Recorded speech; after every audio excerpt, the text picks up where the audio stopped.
Three economists, Darren Acemoglu, Simon Johnson, and James A. Robinson, share 2024 Nobel Prize in Economic Sciences. One among them, Professor Simon Johnson, is my guest this week. Simon Johnson is the Ronald A. Kurtz Professor of Entrepreneurship at the MIT Sloan School of Management, where he is head of the Global Economics and Management Group. In 2007-2008, he was chief economist at the International Monetary Fund, and he currently co-chairs the CFA Institute Systemic Risk Council. In February 2021, Johnson joined the board of directors of Fannie Mae. Professor Johnson, along with his colleague, has penned down many books. Some of his popular books are White House Burning, Jump-Starting America, 13 Bankers, and he recently co-authored another important book with Darren Acemoglu in 2023, which is titled Power and Progress, Our 1,000-Year Struggle Over Technology and Prosperity. In today's program, we'll delve into that book. Professor Johnson, congratulations on being awarded Nobel for year 2024 in Economic Sciences, and I'm extremely delighted and honored to have you in my show. Welcome to Ink and Insights with Sumit, Sharma, Samir. Thank you very much. It's very nice to be with you. Hardik IVF and Fertility Center, where miracles come to life. Professor Johnson, why did you and Darren Acemoglu felt a need to write a book, Power and Progress, Our 1,000-Year Struggle Over Technology and Prosperity? Well, we feel that technology is once again at a key moment, a decision point, and the arrival of artificial intelligence provides us humans with an opportunity to enhance the productivity and the wages of everybody, including people without much education. But there is also the risk or the danger that AI primarily provides a way to automate jobs, replacing people with machines or algorithms in this case. And that would be very bad for many people. So which is it going to be? Will AI empower people and raise them up? Or will it, once again, like some previous technologies, undermine and hollow out the middle class? Right. Professor, we seem to be living at a time where the narrative equating technological development with progress has been easily established. What's your take on this narrative? Yeah, it doesn't fit. It doesn't fit the data. It's not what's in the history. Sometimes technological improvements boost productivity and lead to wage increases and shared prosperity. But in other instances, and we go through this in the book, including early in the Industrial Revolution, for example, and also the last 40 years in industrialized countries, better technology, meaning more productive machines, actually undermines the need for workers, reduces the demand for labor, and lowers wages for some segments, some big segments of the labor force. Then that's a problem. That's a major problem for shared prosperity. So there is no, unfortunately, necessary link from more productive machines to shared prosperity. So is the the technological development that we are witnessing now in this point of time any different from the technological development we witnessed during the Industrial Revolution? Well, every technological transformation is different. Obviously, this one is more focused on some white-collar tasks, office work, for example, some language-related work, some work that may have involved human interaction before, like customer service. Whereas early Industrial Revolution was mostly about replacing physical labor with machines. So we can say that this is somewhat more focused on mental labor.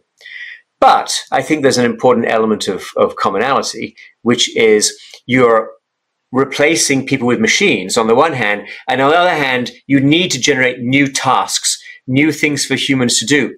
And if you do that fast enough, and this is what happened after World War II, for example, in the US and in Europe, you have automation, but you create a lot of new work for labor, and the demand for labor goes up, its productivity goes up, and the wages go up. That's good.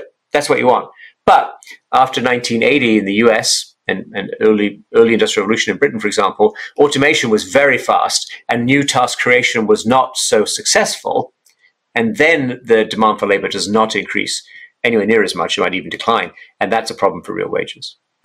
Right. So one of the other argument that's sort of run parallels with what you have just said is that, this technological development also sort of enhances the productivity.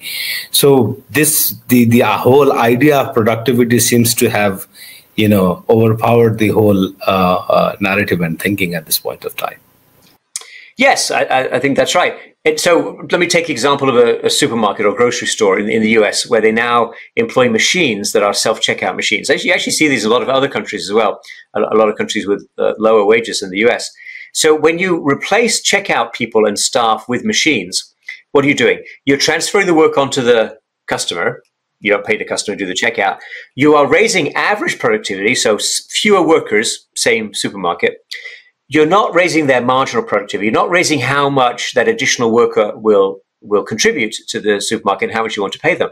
So as far as we can see, generally speaking, wages of workers in these grocery stores do not go up when they adopt these new self-checkout machines. Now, that's just one example, and it's an example we use because everybody sees it when they go shopping in the United States and other countries.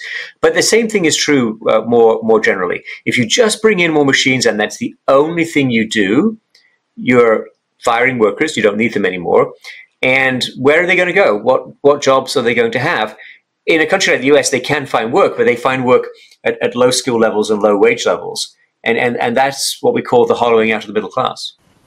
Right. So that does mean that it will have a larger and long-term impact in the labor market and jobs with these technological developments. Look, technological developments are incredibly important for what happens in the labor market. I mean, the two things are intertwined over, long enough period of time. The key point I would say is there's no necessary, forced, inevitable outcomes. It's all about choices.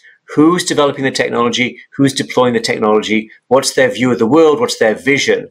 These are of fundamental importance. And if we let artificial intelligence be developed just by a few guys, and they are men mostly, in big tech companies, mostly on the west coast of the United States, we will get their vision of what they think is important, which is not the vision of most people in the world. It's the vision of a very few people who already have a lot of money, some of them already billionaires. So it's distorted.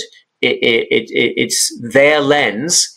It's incredibly influential because they decide what the technology should focus on and how to develop it further. And that's not what we should be doing. Right. So,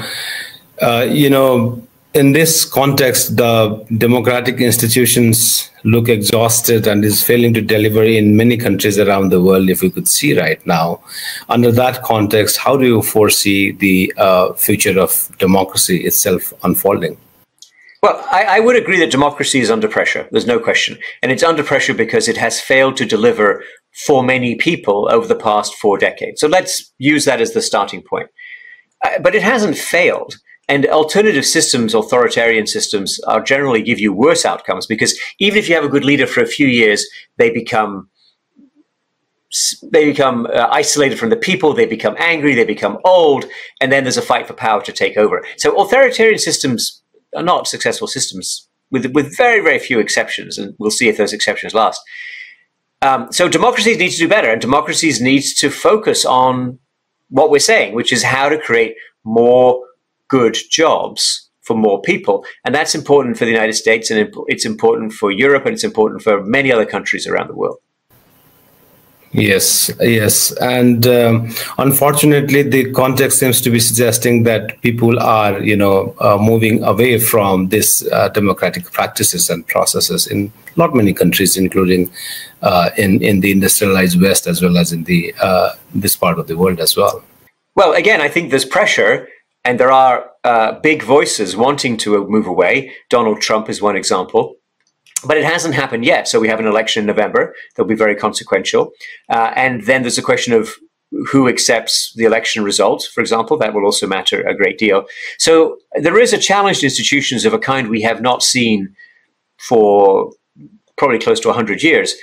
But it's not over. And the process of securing democracy and building democracy is never smooth. It's always been a fight, because powerful people do not like to give up that power or accept constraints on that power. So, I just take this to mean that we have to keep working, and you have to make sure that democracy functions properly and that it delivers real benefits to as many people as possible. Right. So, Sumit, is it because the democracy is under pressure because the former liberal framework is failed to deliver to the expectations of that people would have wanted to, or is it the historical sort of cycle that every system passed through? What is, from the historical perspective, what would you say through that? Well, I think in industrialized countries where we understand this process best because we have more data, we can see three things at work. Automation, which I talked about, but particularly the effect of computers from the 1980s, digital revolution, digital transformation, globalization, increased trade and capital flows, and the decline of trade unions. Those three, it's that combination that has really undermined the middle class and contributed to widening income inequalities. My colleague and co-winner Doron Asimoglu and I run a research center at MIT with David Autor. David Autor is one of the world's most famous labor economists. And David, and so we study these issues, and we're trying to understand the texture of what happens and make relevant policy proposals. David has a very famous chart that shows what happens to real wages of men, for example. With a lot of educations from the 1960s, their wages go up. People with little education in the US actually don't show any increase in real weekly earnings since the 1960s. Wow. Right? That's an incredible failure. Yeah, that's an incredible failure to deliver. Now, in other economies, there are other stories. In some places, it's about corruption. In some places, the government overreach. In some places, sure, yes, there was a liberal, a set of free market policy proposals that were not very helpful. But in general, I think the structure, it's the structure of the global economy and these global dynamics, which are big, right? They're big processes, but they're not irresistible. You can push in the other direction if you understand what you're up against. Right, right. And can you please explain the relationship between poor rule of law in societies and institutions that exploit the population, do not generate growth or change for the better?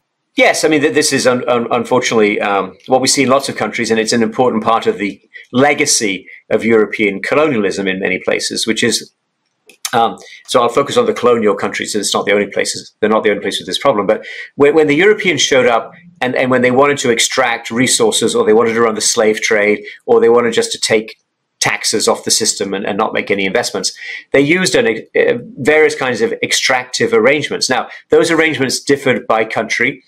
Lakshmi Iyer has done very good work on this in India, for example. Melissa Dell has really dug into this in Peru. So there's different stories and different landscapes of extraction in different places. But the problem is that when the colonial authorities left, local elites stepped in and in many cases either took over the exact instruments of extraction, or they found some new mix and match combination.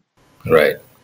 But the result is that places that were highly extractive under European colonialism, many of them have remained or become highly extractive after independence. Now, again, it's a choice, right? But it's a choice that's rooted in the power of the elites and the fact that that's how they want to enrich themselves. And it's difficult to change that. I have to admit, it's very difficult. Right. And, looking in our own context, in a lot of societies in South Asia, I would say corruption have also kind of sort of ensured or hampered economic growth. Corruption is pernicious. It's very dangerous and damaging to economic growth. And I think even a little bit of corruption is bad, and a little bit of corruption very quickly becomes big corruption, and that very quickly becomes no more rule of law, no more protection of property rights, no return on investment for the people actually making the investment and risking their capital, and that destroys enterprise and discourages savings, and I think that is a recipe for prolonged, deep economic disaster. Right, right. In the last 30, 40 years, there's a lot been, debate around the poverty, suggesting that, the poverty has really gone down globally. But inequality seems to be growing in many parts of the world. How do you foresee the future of inequality itself? Well, as I said before, I think it depends on how we develop and deploy technology. If technology enhances productivity of people lower in the social scale, and if they can acquire enough bargaining power through trade unions or other mechanisms, then they can have higher wages, then we have more shared prosperity, and we have presumably reduced inequality. But if technology empowers and enables a few people at the top, for example, to run more intrusive surveillance systems, to keep the workers suppressed and down, then more of the gains will go to the people at the top and inequality will worsen. So once again, we're at a crossroads, and it depends on the choices that we make. Right, right. And do you feel, Johnson, that these kind of historical junctures or crossroads we have faced in the past as well, is it fundamentally different from those kind of crossroads that had already come and went, or is it entirely different? Well, again, the specifics are different because the technology is different. It's very digital. It's very much about jobs and work around data, the organization of data, the presentation of data, and of course everything to do with the internet, because it's fully digital. But I think there's a big common element. I think that we are absolutely once again confronting the issue of, do you let elites dominate the technology, and if you do, what do they produce?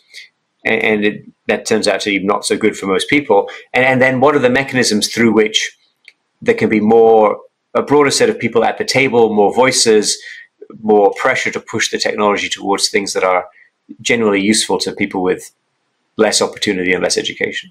Right. And how do you see, state as political institutions evolving in the digital age? Do you think they can manage the disruptions brought forth by today's technological development? Well, that's a great question, and it remains to be seen. Obviously, it's very early days. We do worry a lot that the state or some states will use the technology not to empower people, but to monitor them.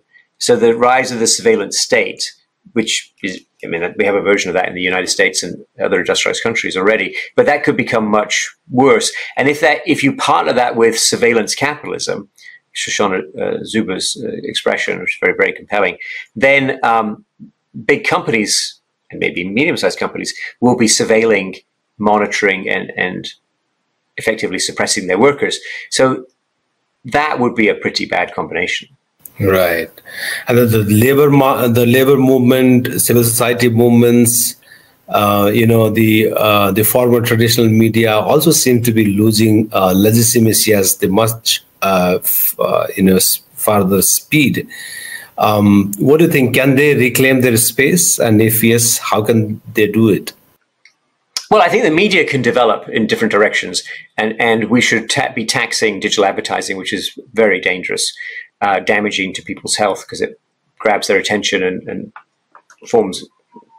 causes a form of addiction, and it's very, very dangerous to children, very harmful to children. So I think business models need to be pushed in a different way, and we should use taxation to do that.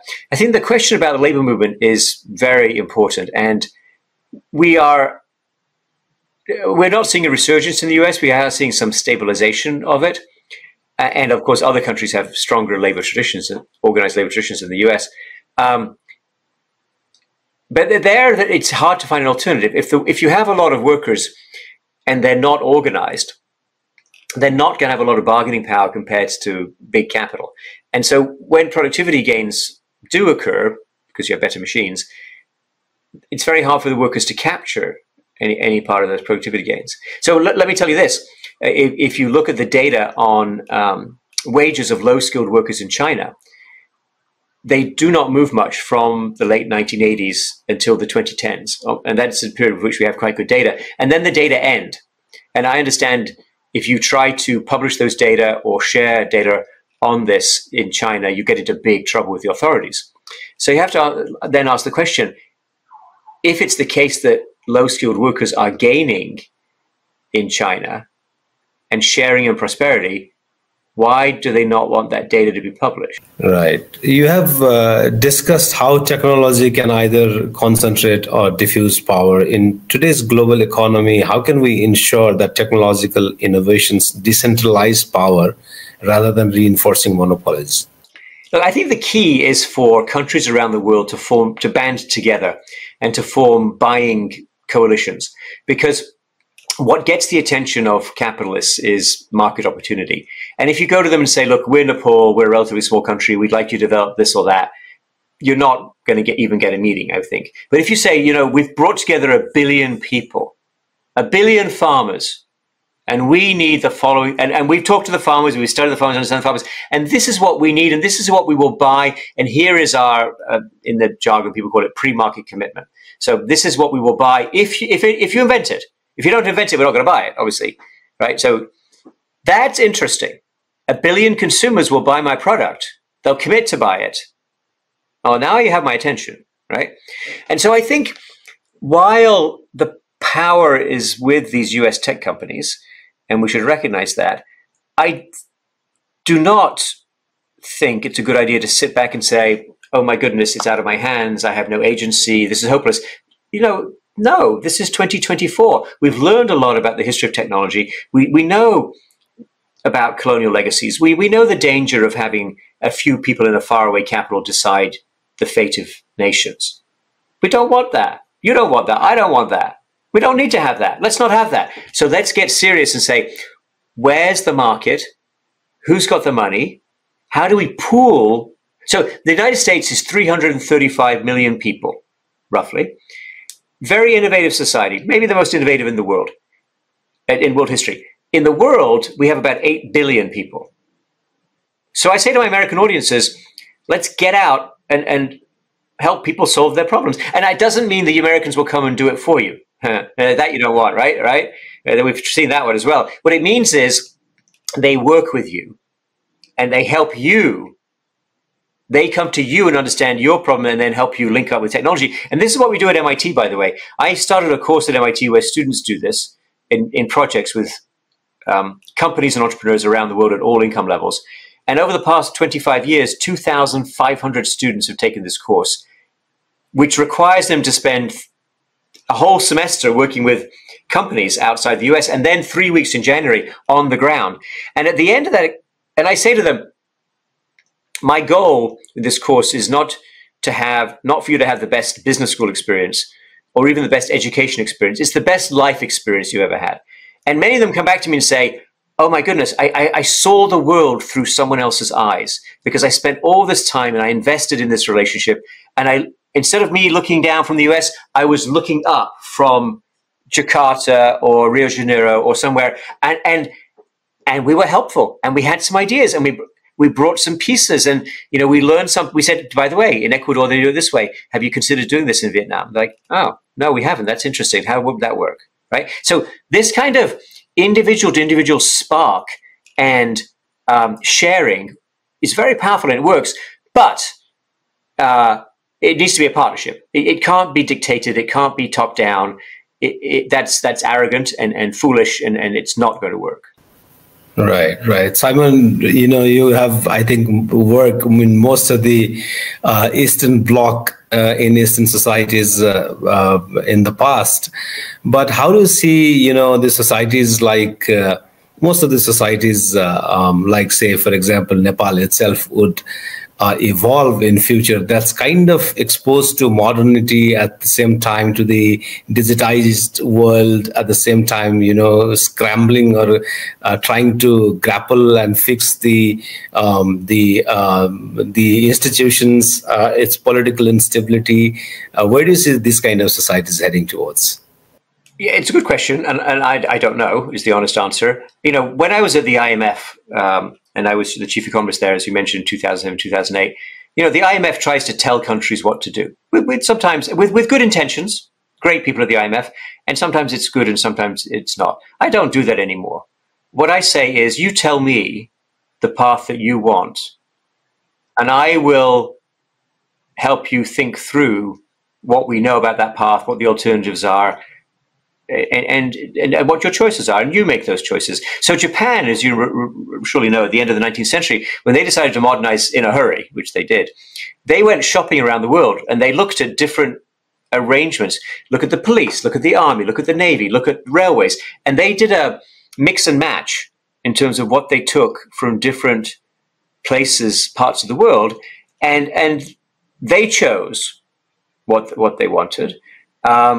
And I think everyone should choose their own path and their own mix and match. But it's still useful to have conversations, shared expertise, a lot of on the ground, back and forth. Okay, we can do this, we can't do that.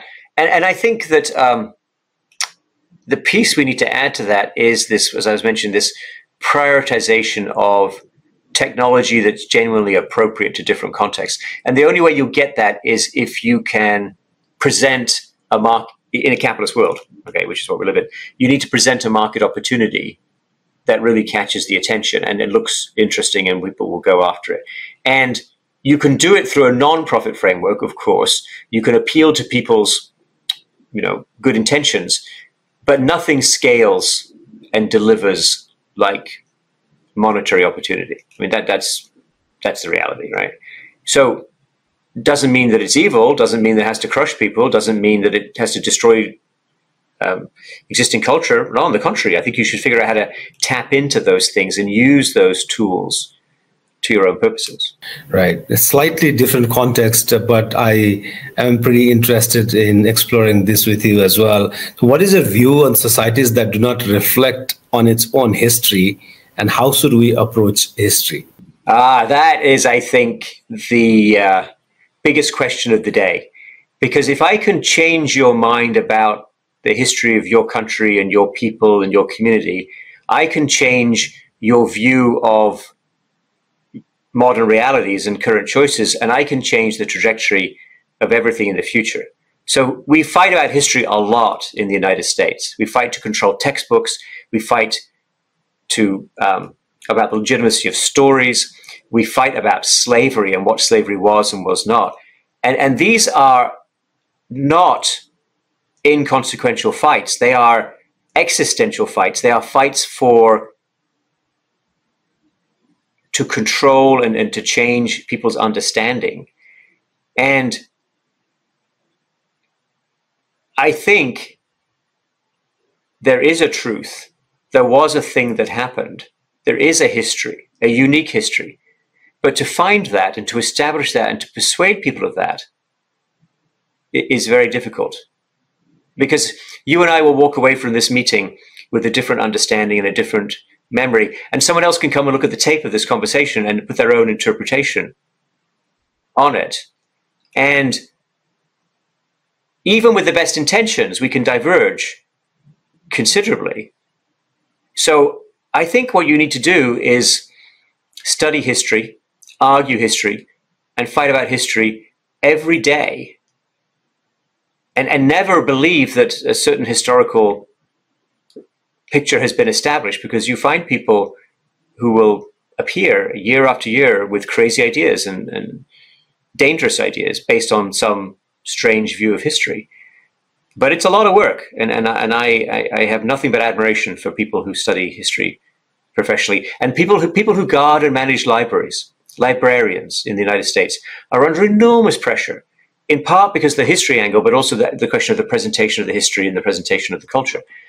And I think those people are incredible and super important and should be valued much, much more than that. Right. The other day, I had an opportunity to interact with, the Professor David Christian from Australia, who he used to run this huge project called The Big History, wherein it seems a lot of the other disciplines he has brought together to understand the thread of human evolution as such. It looks like the whole, the learnings and social sciences seems to be coming together to understand the past, which is equally important, I guess. The reaction of one person to Charles Darwin's theory of evolution was, this was a British upper class lady. She said something along the lines of, "Let us hope it is not true, and if it is true, let us hope it does not become widely known." Oh, wow! Right. Quite interesting. Yeah. Look. So the pursuit of truth is a never-ending saga, and I think the only way you get to truth, or close to truth, in a historical sense, is by arguing. Argue it out, cards on the table, in a polite way, and not screaming at each other. That's very unproductive.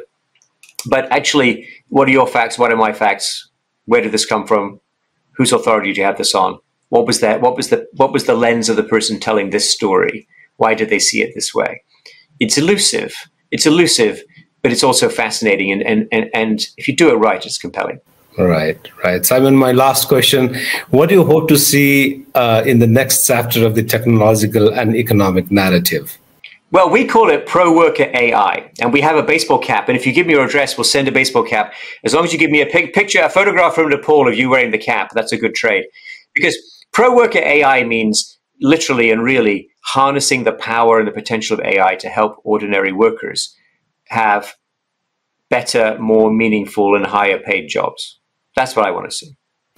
Simon, on that note, I'd really like to thank you for your time, and I'm really honored that you decided to be a part of my show. Thank you so much from my program to you. Well, thank you for reaching out when you did, and it's a delight and a pleasure to meet with you. And I will tell people around the world how well informed you are and how fantastic this conversation has been. Thank you so much, Simon. Thank you. Thank you.